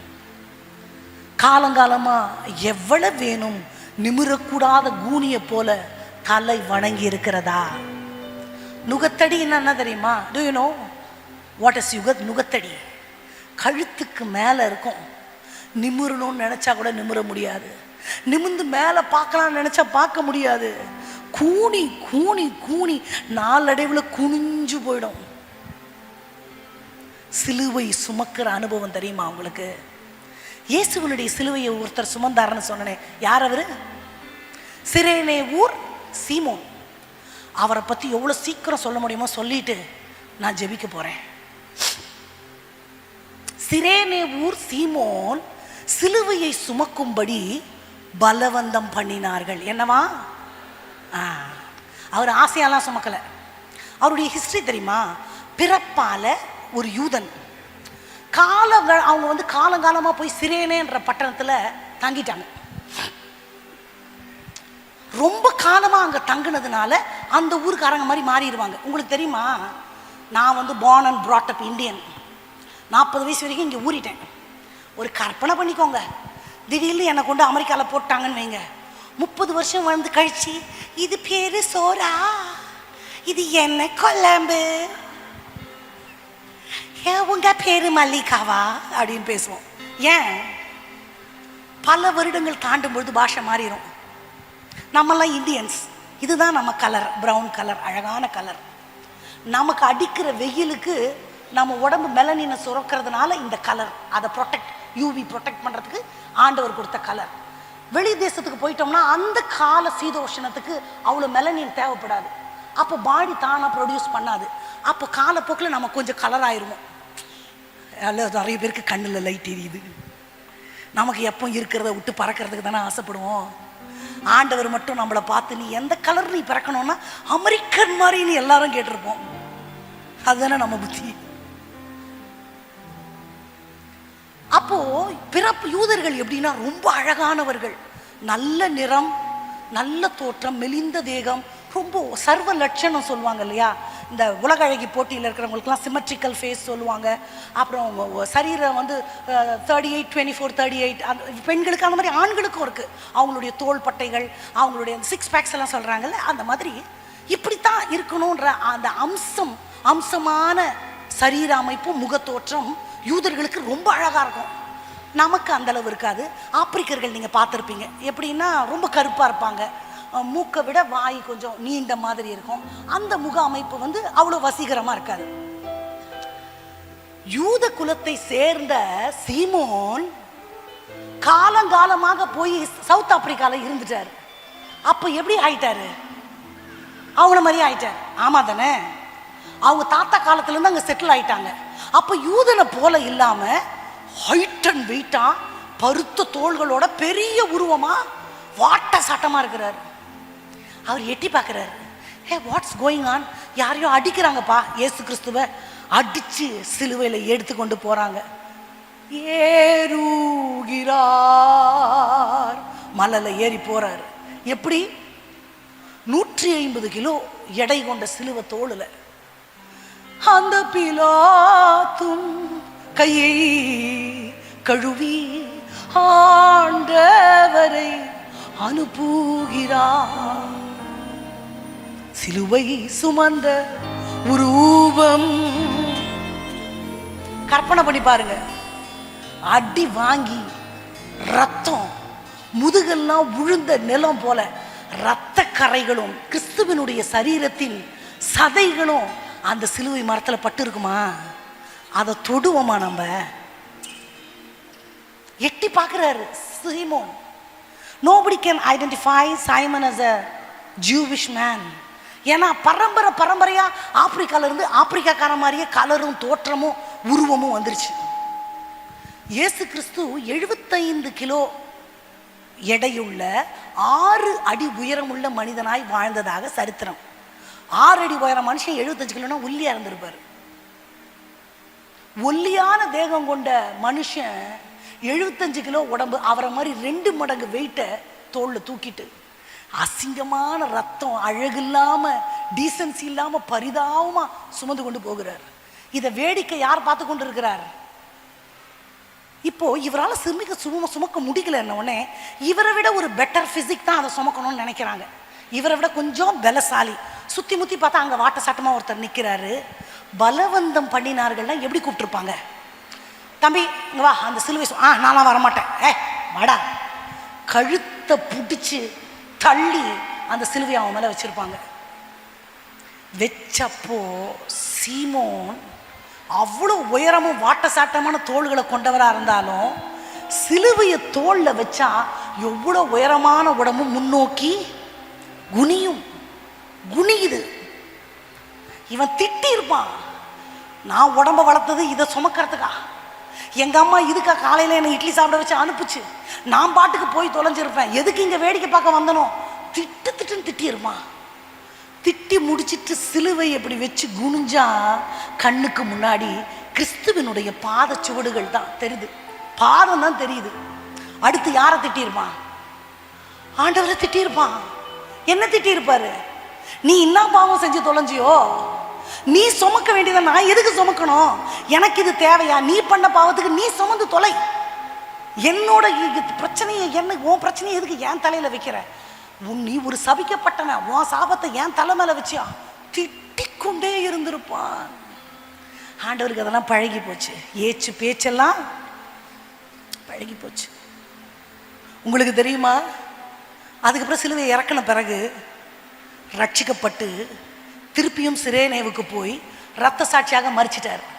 அவங்க அம்மா அப்பா எபிரேய அம்மாவும் தங்க சகோதரரும் எபிரேய பட்டணத்துக்கு வந்து பவுல் வரும்போது அவருக்கு சமைச்சு கொடுத்தது சிரேனே சீமோனுடைய அம்மா, பவுலடியாருக்கு பரிமாறினது. இதெல்லாம் வரலாற்றில் இருக்கு. சிலுவையை நோக்கி பார்த்தவர்கள் ஒருவராகிலும் அவருடைய அன்பை ருசியாமல் போகவே இல்லை. அவருக்கு ஊழியம் செய்வதற்கென்று தங்களை நியமித்துக் கொள்ளாமல் தங்க வாழ்க்கையை முடிக்கவே இல்லை. அல்லேலூயா. நான் ஆண்டவருக்காக செய்கிற முதல் ஊழியம் என்னுடைய ஜெபம். உங்களுக்குள்ளெல்லாம் ஏற்கனவே இருக்கு. அப்படி இல்லைன்னா நீங்க தூக்கத்தை வேலையை விட்டுட்டு இங்க யாரும் வந்திருக்க மாட்டீங்க. உங்க முழங்காலுக்கு டைனமிக் பவர் இருக்கு. நம்புறீங்களா? எழுந்து நிற்கலாம் இருக்கிற இடங்கள்ல. ஏற்கனவே உங்களுக்குள்ள வைக்கப்பட்டிருக்கிற அந்த அக்கினிய ஆண்டவர் இன்னைக்கு கொளுத்தி போட போகிறார். அது பற்றி எரியும். We'll go to the minor scale. அனல் மூட்டி எரிய விடு,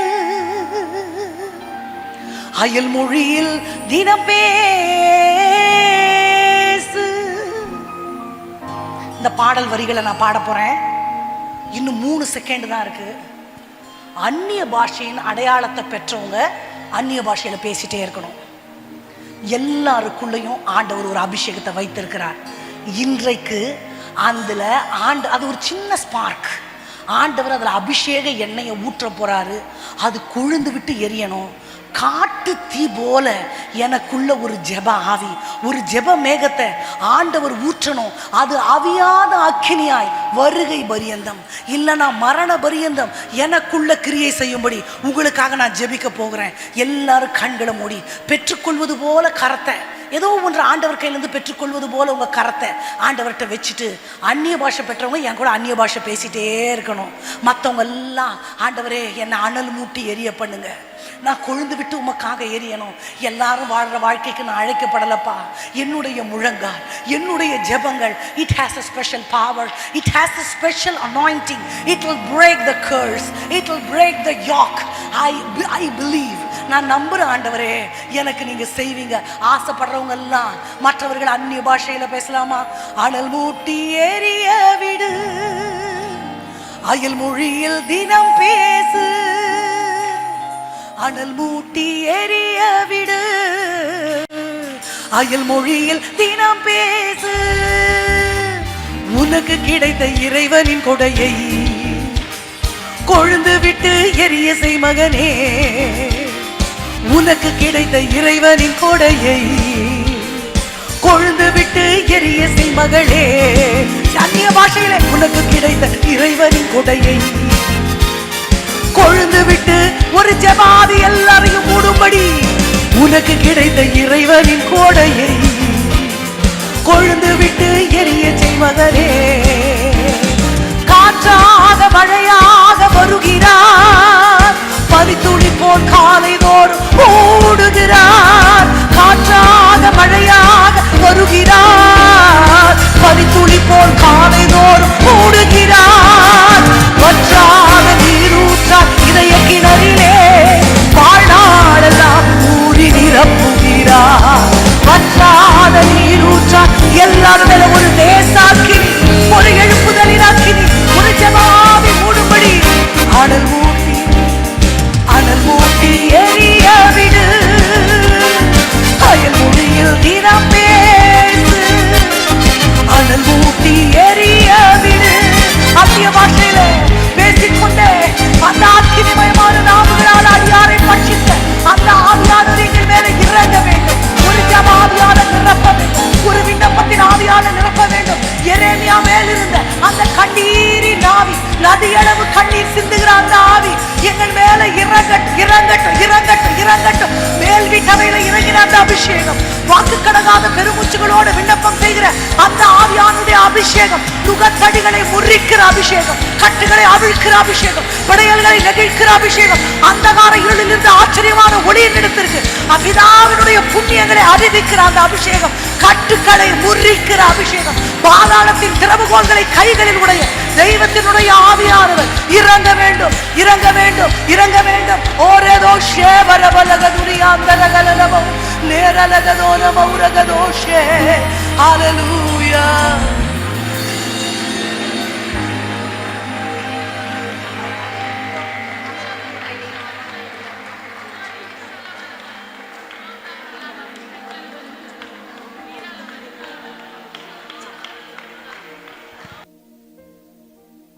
ஹல்லேலூயா,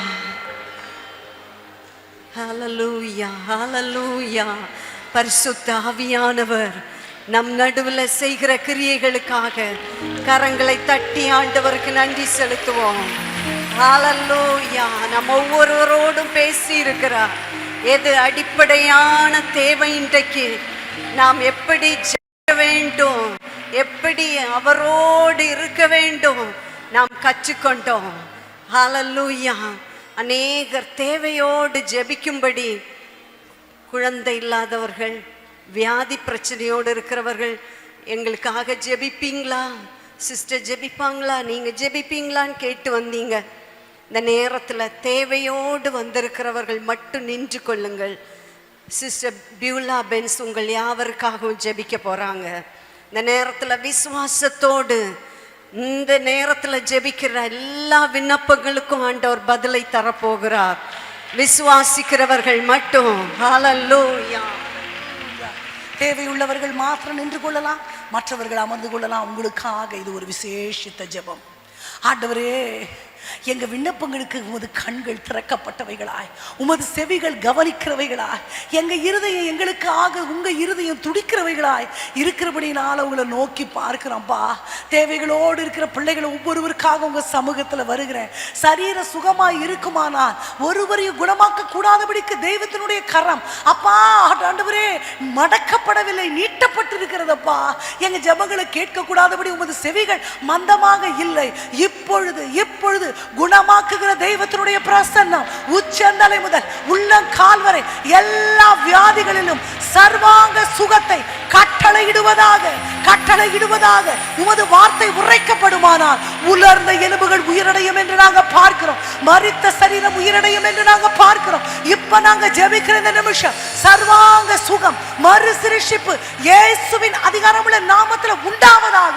ஆவியானவர் எங்கே உண்டோ அங்கே விடுதலை. யாக்கோபுக்கு விரோதமான மந்திரவாதங்கள் இல்லை, இஸ்ரவேலுக்கு விரோதமாக குறி சொல்லுதல் இல்லை. எல்லா மாந்திரீக கட்டுகள், சத்துரு எரிகிற அக்கினி ஆஸ்திரங்கள், மறைவிடத்தில் வைக்கப்பட்ட கண்ணிகளுக்கு இயேசுவின் நாமத்தில் கட்டளை கொடுக்கிற கட்டவிழ்க்கப்படுவதாக. கவிழ்ந்து ஓடுவானாக, வெட்கப்பட்டு ஓடுவானாக. அலை கழித்து கொண்டிருக்கிற பிசாசுகள், சர்ப்பத்தின் ஆவிகள், முதுகு தண்டுவடத்தில் இருக்கிற சர்ப்பத்தின் ஆவிகள், பலவீனப்படுத்துகிற ஆவிகளுக்கு இயேசுவின் அதிகாரம் உள்ள நாமத்துல கட்டளை கொடுக்கிறேன். ஆவியானவர் எங்கே உண்டோ அங்கே விடுதலை, உமது விடுதலை உண்டாவதாக. பரம்பரை சாபங்கள் முறிக்கப்படுவதாக. ஜெபிக்க முடியாதபடி பிள்ளையை ஆழ்த்துகிற எல்லா பலவீனத்தின் குறுகள், சத்துருவின் சக்கினியாஸ்திரங்கள், தந்திரங்களுக்கு இயேசுவின் நாமத்தில் கட்டளை கொடுக்கிறேன். நன்றாக ஜெபிக்கிறதற்கு ஒரு கிருபை, முழங்கால இருக்கிற கிருபை பரத்திலிருந்து உண்டாவதாக. கடன் பிரச்சனையில் இருக்கிற பிள்ளைகளுக்காக நான் வருகிறேன். பொத்தலான பைகள் இயேசுவின் நாமத்தில் நிரப்பப்படுவதாக. எங்களுடைய தரித்திரங்களை தமது மகிமையின் ஐஸ்வரியத்தின்படி நிறைவாக்குகிற தெய்வத்தினுடைய ஆசீர்வாதம் எல்லா ஃபைனான்சியல் கிரைசிஸ் மேல வரட்டும் என்று கட்டளை கொடுக்கிறான்ப்பா. தேவைகள் சந்திக்கப்படுவதாக, ஆலைகள் பூரணமாய் நிரப்பப்படுவதாக, மாப்பு செய்கிற தொட்டிகள் ஆசீர்வதிக்கப்படுவதாக, களஞ்சியங்களில் ஆலைகளில் எண்ணெய்கள் புரண்டோடுவதாக. உங்க பிள்ளைகளுக்கு எதிராக இருக்கிற எல்லா மீதியானியரின் ஆவிகள், எகிப்தியரின் ஆவிகள், சந்தலாத்தின் ஆவிகள், தொபியாக்களின் ஆவிகள் இயேசுவின் அதிகாரம் உள்ள நாமத்தில் பிள்ளைகளுடைய வாழ்க்கை விட்டு நிக்கிரகம் பண்ணுவீராக, நிர்மூலமாவீராக. சுடரொளி பட்டயமேந்திய தூதர்கள் வீட்டில் காவலிடுவார்களாக. சமாதான குறைவுகள் இயேசுவின் நாமத்தில் மாறுவதாக. உலகம் கொடுக்கவும் எடுக்கவும் கூடாது. மலைகளும் பர்வதங்களும் விலகினாலும் மாறாது. தெய்வத்தினுடைய சமாதானம் எனும் உடன்படிக்கை பிள்ளைகளுடைய வாழ்க்கையில நிலை பெறாமல் இருக்க வேண்டும் என்று நான் ஜெபிக்கிறேன்ப்பா. சந்தானத்திற்குரிய ஆசீர்வாதங்கள், உலகத்திற்கான ஆசீர்வாதங்கள், ஆவிக்குரிய ஆசீர்வாதங்கள், பிள்ளைகளுக்கென அளிக்கப்பட்ட உரைக்கப்பட்ட வாக்குத்தத்தங்கள் ஆம் என்றும் ஆமென் என்றும் வாழ்க்கையில நிறைவேறுவதாக. அவைகள் உரைக்கப்பட்ட வாக்குத்தத்தங்களாக அல்லாமல் உமது பிள்ளைகளுக்காக உமது வாயிலிருந்து உரைக்கப்பட்ட தீர்க்க தரிசனங்கள் ஆவதாக. கர்த்தர் செய்ய நினைத்தது ஒன்று தடைபடக்கூடாதுப்பா. உங்க பிள்ளைங்க சாப்பிட்டுட்டு மீதியான துணிக்க தனப்பா கானானிய ஸ்திரீக்கு, புறஜாதிகளுக்கு உங்க பிள்ளைகள் ஏன் 2 நினைவுகளால குந்தி குந்தி நடக்க வேண்டும்? கர்த்தர் தாமே உம்மோடு கூட பந்தி அமர எங்களை அழைத்திருக்கிறீரே. உங்க பிள்ளைகளுக்கு நிறைவான ஆசீர்வாதம் பரத்திலிருந்து, தெய்வத்தினுடைய கரத்திலிருந்து உண்டாவதாக. தடைகள் விலகுவதாக. சத்துரு எந்த தடை கற்களையும் கொண்டு வராதபடிக்கு உம்முடைய ஆசீர்வாதத்தினால உமது பிள்ளைகளை நீ நிரப்ப வேணுமாய் ஜெபிக்கிறேன். மனதுல இப்போ என்ன ஜெப குறிப்புகள், பிள்ளைய குறிச்ச பாரங்கள், கணவனை குறிச்ச பாரங்கள், மனைவியை குறிச்ச பாரங்கள், எதிர்கால பயங்கள் இயேசுவின் நாமத்துல விலகுவதாக. வழி தெரியாத படகை போல சுற்றி கொண்டிருக்கிறவர்களுக்கு கலங்கரை தீபமாய் நீர் வர வேணுமாய் ஜெபிக்கிறேன். உங்க பிள்ளைகள் மேன்மை அடையட்டும் ஐயா. உங்க வருகை தாமதிக்குமானால் நீர் தேடி விசாரிக்கிற சந்ததியாய் பிள்ளைகள் நிலை பெற்றோங்க கிருபை செய்யுங்க. கர்த்தருடைய கண்கள் பிள்ளைகள் மேல நோக்கமாய் இருக்கட்டும். உமது கரம் பாரமாய் அமையட்டும். வானம் அஸ்திபாரப்படட்டும். பூமி உமது கரத்தின் நிழலால மூடப்படட்டும். உள்ளங்கை அளவு மேகம் உங்க பிள்ளைகளுக்கு தென்படட்டும் என்று நான் ஜெபிக்கிறேன். என்னுடைய ஜெபம் ஒரு வரி கூட தரையில போக கூடாதுப்பா. சாமுவேலுக்கு அருளப்பட்ட வார்த்தைகள் தரையில விழவில்லையே. ஆமென் என்று நீர் கேட்டபடினால நன்றி. தெய்வத்தின் திருக்கரங்கள் ஒப்பு கொடுக்கிறோம். இயேசுவின் நாமத்தில் ஜெபத்தை ஏறெடுக்கிறோம் எங்கள் நல்ல தகப்பனே. ஆமென்.